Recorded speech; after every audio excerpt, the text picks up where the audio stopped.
What we have here is we actually have fraud that we can prove in this election.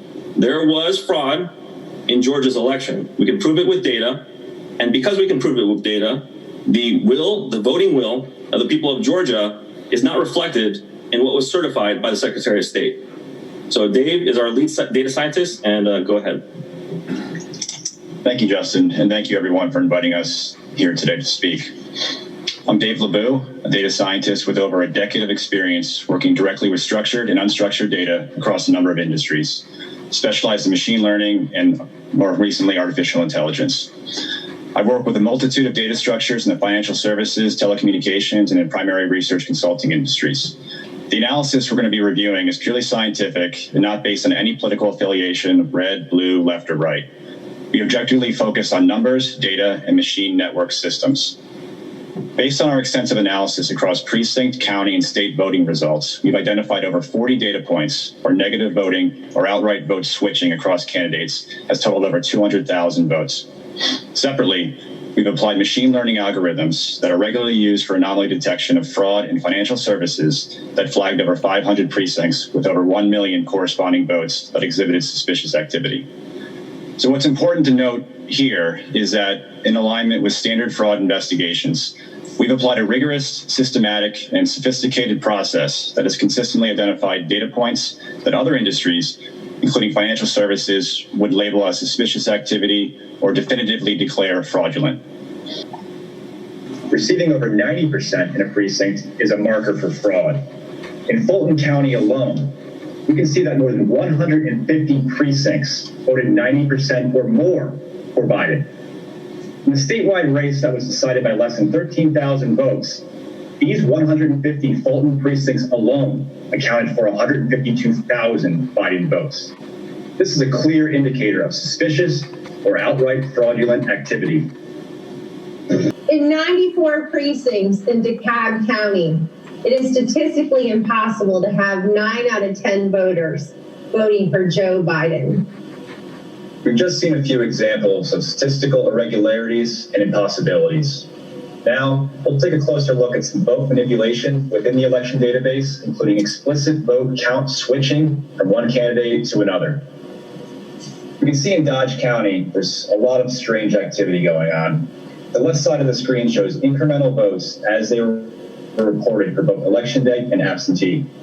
On the right, we can see the total vote counts, which should only be incremental, moving as the county reported in real time. Again, here we're focusing only on Donald Trump's votes. So this wouldn't necessarily be captured at the state totals as they're reported on TV, since one county's deduction in votes can be offset by another county's reporting of equal or greater votes. The first question you're going to want to ask, or already have asked, is why are any bars going negative? And the answer is they shouldn't. Unbeknownst to the general public, votes for Donald Trump were being switched and removed from his total, which often coincided with other precinct updates that simultaneously offset deductions so that they appeared to remain neutral to outside observers. Across the 3 counties of Dodge, Daughtry, and Putnam, Trump has over 30,000 votes that simply disappear. Here, we have clear visibility of an event that occurred at the county level as we compare 2 data sources. In this case, Donald Trump reported 29,391 votes at 9/11 local time in Bibb County, Georgia. Simultaneously, Joe Biden was reported to have 17,218 votes. Minutes later, at the next reported time update from the precinct data sources, Donald Trump was reported to have 17,218 votes, and Biden now has 29,391 votes. A clear and exact switch of vote totals between candidates. Because there is a time lag between each state-reported aggregation of county results, this type of switch can go undetected in state reporting, as long as it falls after the latest state refresh and before the next state update. According to the Georgia Secretary of State website, Trump lost by 12,670 votes. As you saw earlier in this video, far more than that were taken from President Trump. In statistics, an anomaly or outlier is an observation or event that deviates so much from other events that it arouses suspicions in its generation.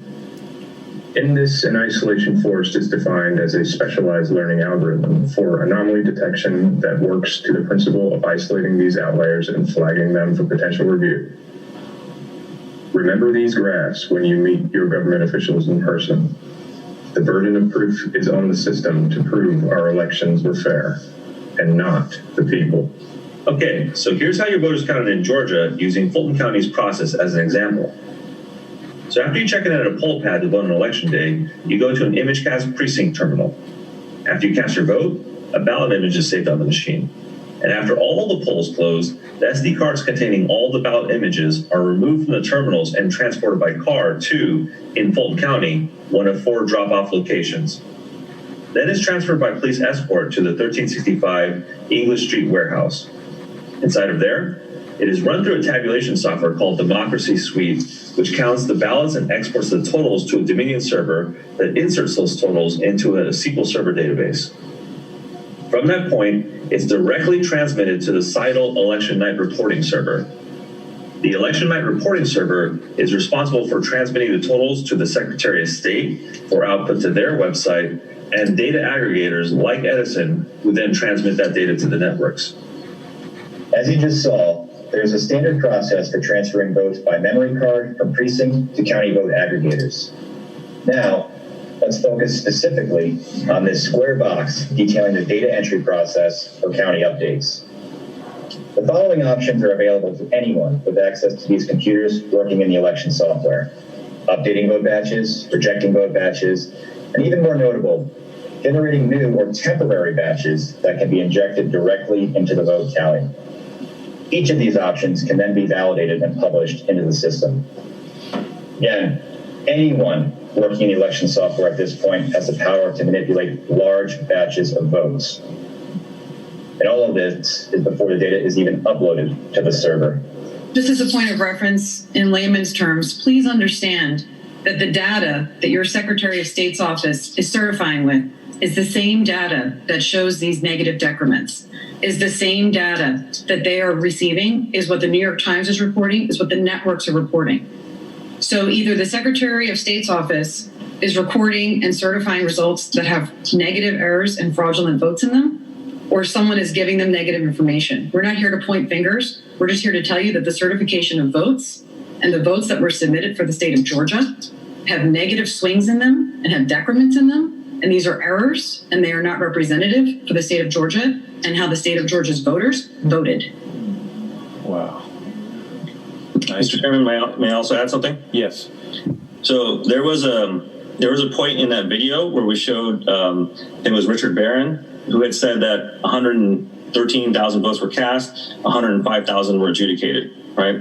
Right. Now, that's not physically possible, which we can prove mathematically, but at the same time, if you adjudicate 105,000 votes, you have to understand from a technological perspective, as we've delved into all the different aspects of how the vote moves along. When you adjudicate a ballot, that old reference, the image that you saw or anything like that, is completely destroyed. It's gone. You can no longer reference that thing. And when you go run a hand recount, like you did in Georgia, then you're looking at the printouts of those ballot scans. So at no point did the original voter intent enter into that process once it's destroyed. And that's the one thing I don't really hear people talking about, which is very, very important, is that original ballot that you cast, especially from an absentee point, is destroyed and replaced with a new image with no metadata, no trail, and even from an audit perspective, it would fail because from an audit perspective, they're all using the same account to audit, so you don't know who made that change. You don't know how many times that change was made in the past. And if I had a group of 2 people, the Republican and Democrat, which used to be 3 people, but if I had a group of 2 people that was auditing something, and then they changed that changed the ballot image, and then the other people from the League of Women Voters then audited that exact same ballot, the only thing you would see from the end perspective, data-wise, is that final audit. You would not see any intermediate audit or any intermediate ballot image or the original ballot image.